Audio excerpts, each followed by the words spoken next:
join them for their first time on the front line.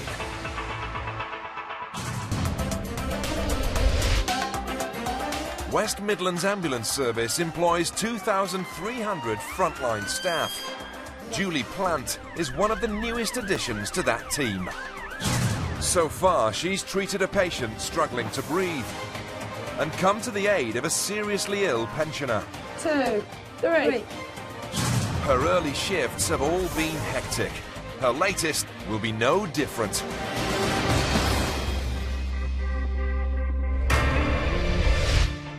Julie's paramedic career began in autumn 2013, along with 46 other new recruits. You should be able to manage a trauma patient using the equipment available. At 53, she believed she was still young enough to retrain. Complete change of career. I'm looking forward to actually becoming a paramedic, working out there on the road, taking the responsibility and just following through everything that I've been taught. 4 weeks later, Julie's about to put her newly acquired skills into practice. She's responding to a 999 call with her experienced mentor, Becky Price. It promises to be a tough start to a 12-hour shift. At the moment, we know that it's a 45-year-old male. When the paramedics arrive, they find that the caller lives in a tower block on the 10th floor. Oh, goodness me, talk about a security door. When they reach him, it's clear that the patient, Neil, is in pain and distress. Hello, I'm Julie.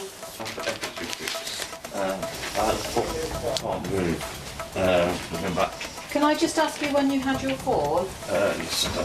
Yesterday. Okay. Julie suspects the fall has caused a serious neck or spinal injury.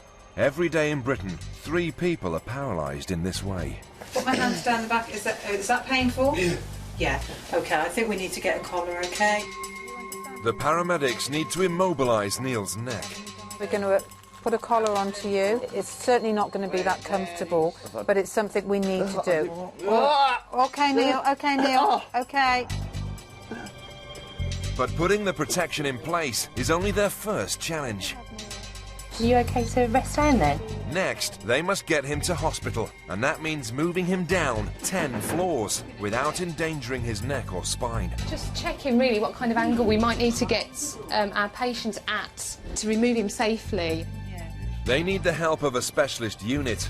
The Hazardous Area Response Team are experts in moving injured casualties. Patient's in severe pain. We were just wondering if you could bring your special stretcher and help us over. With the team en route, it's down to Julie to control Neil's pain before the difficult move.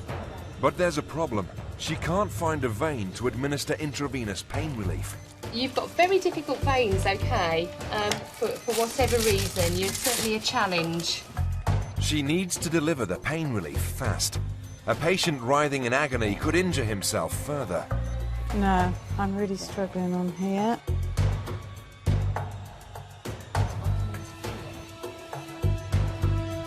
Finally, Julie does find a viable vein in Neil's foot. Okay, you're going to feel a sharp scratch coming up now, Neil, okay? He can now get the pain relief he so desperately needs. Well done, Neil. The Hazardous Area Response Team has arrived. Basically, we need to keep him immobilised and get him downstairs. Yeah. That's the long and short of it. All its members are highly trained paramedics, skilled in using the latest equipment. So basically, we're going to roll you, but we're going to do all the work. Ready, steady, roll. That's it, chap. The team straps Neil in securely. They have to move him down 10 floors. Ready, steady, lift. Lovely. The specialist kit means they can use the lift rather than trying to navigate the stairs. Are you okay with the feet not sliding? See you there. On the ground floor, Julie and Becky take over. They need to get their patient to hospital as quickly as possible. It's a little bit bumpy now. Well done. Even with pain relief, this is not going to be a comfortable journey. Right, slight bump coming up, Neil, okay? Neil's soon delivered to A&E. Julie took the clinical lead in this case, even though her partner's more experienced. It's the only way she will learn. When you've got a mentor with you that's taken the responsibility, it's quite easy to just support that mentor. But when it's the other way around and you're expected to make the decisions, it's a huge responsibility. They head back out. Their night shift has only just begun. In the West Midlands, it's just after 1 a.m. Julie and Becky's shift is drawing to a close. I think we're all feeling tired now, aren't we? But the paramedics need to stay alert. Another urgent call has just come through. A 68-year-old female with a chest infection. But this isn't any female pensioner. It's a patient who's already suffering from cancer, which means it's a critical case. Hello. Is it Ethel? Tell me a bit about what's been going on, Ethel. Well, I got cancer, as you can see. Yeah. Can I ask you where you've got cancer? I've had it 5 times. I've had it in my breast, in my back, and my neck twice. I'm having treatment, and it's working. Brilliant. So they said. But I was helping the old chap across the order, and I caught his cold. Ethel's chemotherapy drugs have lowered her immune system, leaving her highly vulnerable to this infection. And how long have you had the chest infection now? About 4 days. 4 days. It could lead to pneumonia, a leading cause of death among the elderly. If I can just ask you to lean forward a bit. The signs are worrying. Can definitely hear crackles on both sides. You're feeling pretty rough, I imagine. Terrible. Yeah. 14% of people hospitalised with pneumonia die from it.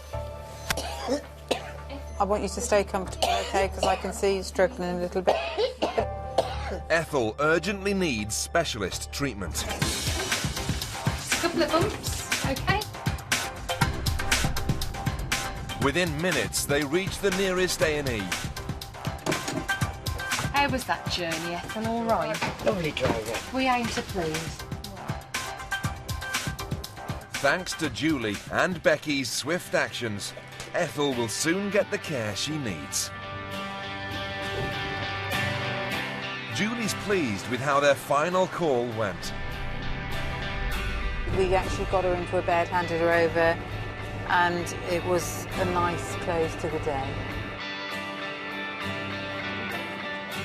At the end of her first month as a fully fledged paramedic, Julie considers all her training as time and effort well spent. It's been a long, hard road. Lots and lots of hours. Probably missed my family quite a bit. But I've eventually got here and I'm incredibly happy that I did. And I would recommend it to anyone. You know, age shouldn't hold you back. Just go for it.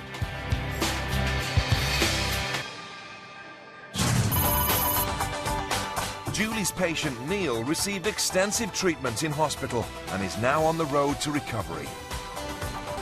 And Ethel had an emergency blood transfusion. She spent a week in hospital before returning home.